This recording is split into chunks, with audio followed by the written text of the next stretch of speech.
Magandang umaga. Narito na ang pinakahuli sa lagay na ating panahon ngayong araw ng Linggo, April 12, 2026.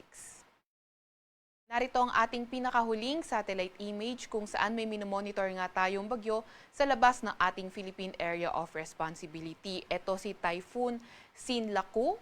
At kanina nga alas 3 na umaga, huli itong namataan sa layong 2,745 kilometers east ng northeastern Mindanao. Etong bagyo ngang ito ay nagtataglay ng lakas na hangin na 150 kilometers per hour malapit sa sentro at bugso na abot sa 185 kilometers per hour. Kumikilos sa direksyong hilaga ng mabagal. So itong bagyong ito ay hindi tinatanggal yung posibilidad ng pagpasok ng ating Philippine Area of Responsibility by late next week. So kung ito ay pumasok ng ating Philippine Area of Responsibility, bibigyan natin ito ng local name na Kaloy.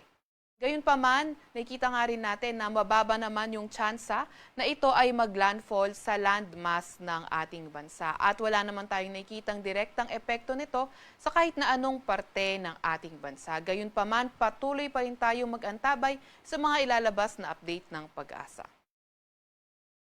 Sa kasalukuyan naman, ang ridge ng high pressure area ay nag-e-extend over northern Luzon. So kapag nag-e-extend yung ridge na high pressure area sa ating lugar ay mas pababa yung tsansa ng mga thunderstorm development. May kita nga rin natin sa ating latest satellite image na halos malinis at maaliwalas sa buong kapuluan ng ating bansa. Para naman sa lagay ng panahon ngayong araw, inaasahan nga natin yung bahagyang maulap hanggang sa maulap na kalangitan, yan ay sa hilagang bahagi ng Hilagang Luzon. Para naman sa lagay ng panahon sa Metro Manila at nalalabing bahagi ng Luzon, asahan naman natin yung partly cloudy to cloudy skies at may mga tsansa ng mga localized thunderstorms. Yung mga kasamahan natin sa Regional Services Division patuloy na maglalabas ng mga thunderstorm advisory kung kinakailangan.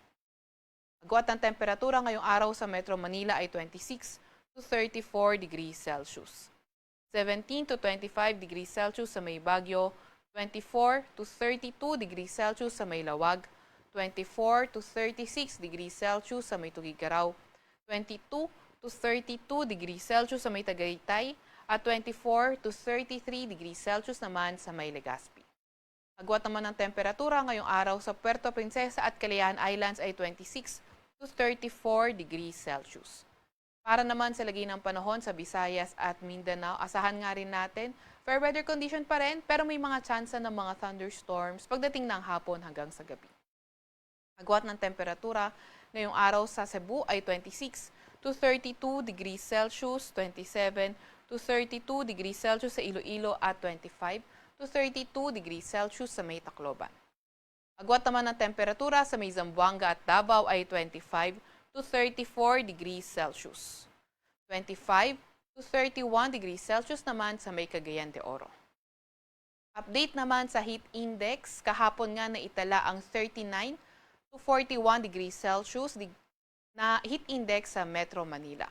Pinakamataas na naitala sa ating buong bansa ay sa may Sangli Point sa Cavite, Dumangas, Iloilo at Giwan, Eastern Samar na umabot ng 43 degrees Celsius. Ngayong araw naman, ang heat index sa Metro Manila ay tinatayang 38 to 40 degrees Celsius at ang pinakamataas ngayong araw ay posible sa Giwan, Eastern Samar muli kung saan posibleng umabot ng 43 degrees Celsius.